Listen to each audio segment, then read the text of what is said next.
Imagine a wave of molasses, 25 feet high, surging through the streets of Boston at 35 miles per hour. This isn't a scene from a dystopian novel, but a horrific reality that struck the city in 1919.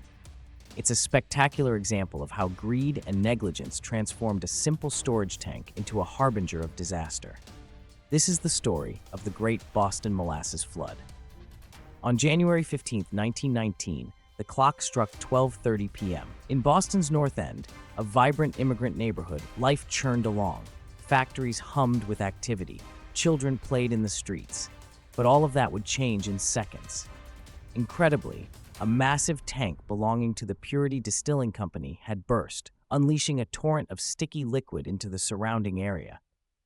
To understand the catastrophe, we must look at the Purity Distilling Company. Established in the 1910s amid America's growing demand for industrial alcohol during Prohibition, it built a massive storage tank on Commercial Street. This tank stood 50 feet tall and held an estimated 2.3 million gallons of molasses, enough to fill about 4.5 Olympic-sized swimming pools. It was a vital resource for the production of alcohol, but it also became a ticking time bomb. Before the flood, the North End was a densely populated area. Streets twisted and turned through tenement buildings, their residents vibrant, yet often overlooked by the wealthy elite. Industrial growth was the heartbeat of Boston, but with that growth came a lack of oversight. The Purity Distilling Company, fueled by profitability, cut corners in its operations. Complaints about the tank's structural integrity had been ignored. Neighbors had noticed troubling leaks and ominous creaks, but these warnings were brushed aside. Greed eclipsed safety. As noon approached, the temperature rose slightly, a harbinger that instability lurked. Then came the sound, a thunderous roar followed by a ground-shaking explosion. The tank's rivets couldn't withstand the immense pressure anymore. The walls buckled violently, and the molasses gushed forth, spilling into the streets like an avalanche. Within moments, chaos erupted. The viscous wave of molasses surged through the narrow streets of the North End. Buildings trembled as the wave engulfed everything in its path, sweeping away vehicles, creaking old houses, and even people. The scale of destruction was staggering. As the molasses hit, it wrapped around unsuspecting pedestrians and trapped them in its thick embrace. Some reports indicate that 21 lives were lost that day, while dozens suffered injuries, many of them horrific. The slow-moving syrup became a deadly trap, immobilizing victims and carrying them to a fate unknown. Emergency responders scrambled to help those trapped. Recovery efforts became increasingly complicated as rescuers struggled against the sticky tidal wave. They fought against a Greek mythology-like beast. Only this was real, and it bore no supernatural aid. The aftermath revealed the true grotesqueness of this disaster. The streets, usually bustling with life, now lay coated in brown devastation as rescue teams searched for survivors. In the chaos, questions loomed. How could this have happened in a city prided on its progress? Why had no one acted on the mounting warnings about the tank? As the city began to grapple with the tragedy, investigations would soon unfold, revealing a shocking truth about corporate negligence and the lengths to which industrial giants would go for profit. But was this disaster truly an isolated incident? Or did it expose a deeper, more dangerous pattern in the world of industrial America? Stay tuned to unravel the shocking revelations of the aftermath and uncover the tale of accountability that followed. In the early 20th century, America was experiencing an industrial revolution like no other. Factories sprang up, smoke stacked high, and the urban landscape transformed. Cities buzzed with the hustle of progress. It was a time when ambition ruled, yet with ambition came recklessness. The need for raw materials surged, and among them was molasses, a sticky byproduct of the sugar industry. This viscous liquid found a vital role in producing alcohol, especially during World War I. Distillers utilized molasses to craft industrial alcohol, necessary for munitions and fuel. The demand skyrocketed as the war raged on. Enter the Purity Distilling Company. Founded in 1900, it became a significant player in Boston's alcohol manufacturing scene. They tapped into the wartime thirst for alcohol, and everything seemed to flourish. Yet, behind the gleaming facade of industry lurked a dangerous negligence. The company operated a massive storage tank designed to hold 2.3 million gallons of molasses, a structure that, unbeknownst to many, was riddled with problems. Built in 1915, the tank was supposed to be state-of-the-art. Instead, it quickly revealed its flaws. Cracks appeared and concerns mounted. Locals complained. They could hear the tank creak ominously, echoing the signs of impending disaster. Yet the purity distilling executives turned a blind eye, driven by greed. They prioritized profit over safety, dismissing repair needs as trivial. Inspections were either ignored or hastily conducted, often leading to comforting assessments that painted an overly optimistic picture of the tank's condition. The overwhelmingly busy north end of Boston, where the tank stood, felt the tension building. Residents were accustomed to the heavy traffic of horse-drawn carts and the smell of molasses wafting through the air. But this was different. As the temperature fluctuated, this massive tank was under increasing pressure, and whispers of its potential failure faded amid the clanking of machinery and the cheers for the war efforts. The risky business practices of purity culminated in a catastrophic partnership with negligence.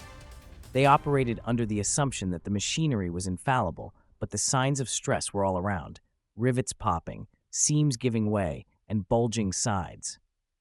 Yet in the boardrooms, discussions danced around profits and production rates. If they would only listen to the workers, the men and women who toiled daily under its shadow, perhaps sorrow could have been avoided. Even as the company's workers raised alarms, Purity Distilling's management ignored the warnings, caught up in the race for profits. What they failed to see, what they refused to recognize, was the ticking time bomb looming over their profitable enterprise. On that fateful day in 1919, tension was palpable. The tank, pushed to its limits, could no longer withstand the pressure. A disaster was imminent, yet no one anticipated the sheer magnitude of the chaos that would ensue.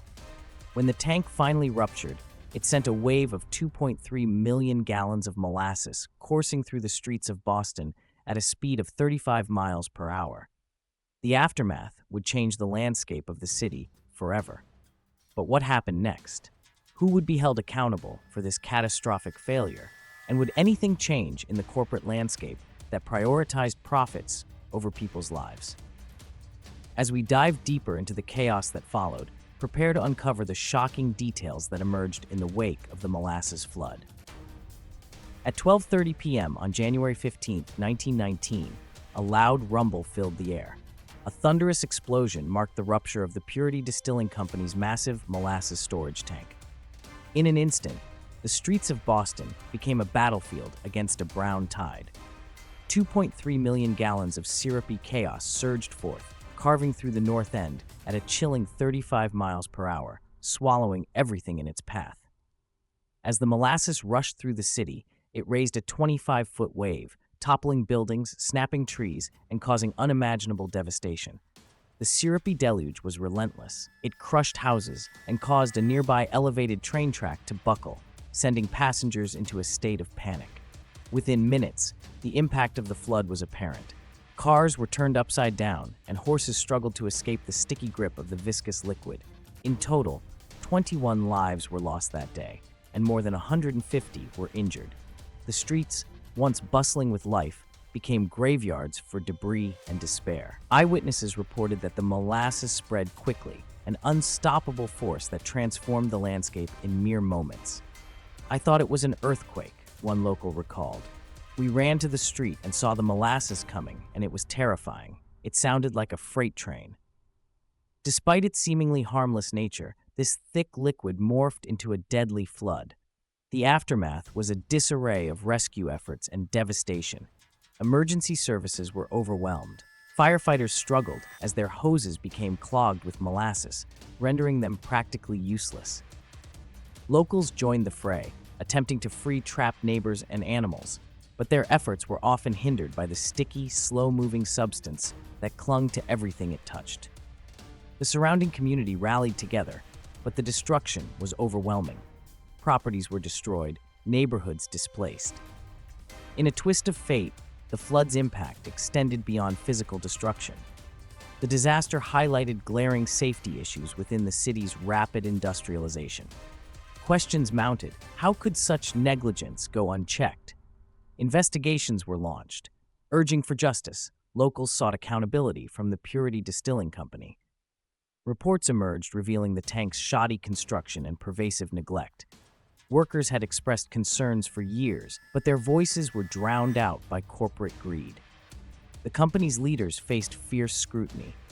Lawsuits flooded the courts, igniting discussions about regulations that had been absent in an era fixated on profit above safety. Local media reported on the aftermath relentlessly. Headlines screamed about the Great Molasses disaster, capturing the public's attention and sympathy. It was a bizarre event that became an indelible part of Boston's narrative, reminding residents of the precarious balance between innovation and responsibility. What started as a day like any other ended in chaos, an absurdly tragic example of industrial oversight. As the city began to clean up, one question loomed large in the air. Were the lessons learned from this flood enough to change the future of industrial safety? What would happen when the dust, or rather molasses, settled? The aftermath of the Great Boston Molasses Flood was as chaotic as the disaster itself. In its wake, the city experienced a tidal wave of public outrage. Residents were horrified, not just by the devastation, but by the perceived negligence that allowed such a tragedy to unfold. The local newspapers were relentless in their coverage. Headlines screamed of greed and incompetence, painting the Purity Distilling Company as a villain bent on profit over safety. Investigations began almost immediately. State officials and engineers were tasked with uncovering the disaster's true cause. They dug deep into the company's history, examining the molasses tank that had ruptured. What they found was alarming. The tank, constructed in 1915, had suffered from numerous issues prior to the flood. Reports indicated it had been leaking since before it was filled with millions of gallons of syrupy liquid. Witnesses testified that the tank's walls had bulged unnaturally, alarming both employees and locals living nearby. Yet, the Purity Distilling Company did little to address these warnings. Instead, they opted to ignore the signs, prioritizing the production and profits of high-proof alcohol over the safety of the community. Public sentiment turned sharply toward the absurdity of the situation. How could a seemingly harmless liquid claim lives and cause such destruction? Residents and business owners felt betrayed by the very institution they had trusted. The flood had not just soaked the streets, it had soaked their trust in safety regulations meant to protect them. Amid the outcry, lawsuits piled up against the company. Victims sought compensation, while families of the deceased clamored for justice. As the investigations progressed, state officials began to place blame squarely on the shoulders of the Purity Distilling Company. They were found liable not only for the immediate damage, but also for the gross negligence that led to the flood in the first place. In 1925, the company ultimately faced justice in court. The legal battle dragged on for years, but in the end, it marked a crucial turning point for industrial safety legislation. Victims received settlements, albeit not nearly enough to cover their losses. The disaster had an unexpected silver lining. It forced lawmakers to take action. This harrowing event ignited calls for stringent safety regulations. In the years that followed, new laws emerged focused on industrial safety standards, especially regarding hazardous materials. Old tanks were scrutinized, and inspections became the norm, a necessity born from the muddy, syrupy aftermath of that fateful day. The echoes of the flood resonated through Boston, a grim reminder of what can happen when safety is sidelined for profit. However, as lessons about safety regulations took root, some questions remained. Was the Purity Distilling disaster an isolated incident, or was it a harbinger of more catastrophic failures lurking in the shadows of unchecked industry? The flood left its mark not only on Boston's streets, but also on the very fabric of industrial America, setting a precedent that would shape future regulations. But what about the unscrupulous tactics of other companies? After such a disaster, did corporate greed fade away, or did it simply take a different shape, waiting for the next opportunity to exploit gaps in safety? The answers lurked in the ruins left behind, and the implications for future industrial practices loomed large. What new horrors might emerge if history were to repeat itself? The story of the Great Boston Molasses Flood is not just a tale of a bizarre disaster. It's a cautionary tale that still resonates today.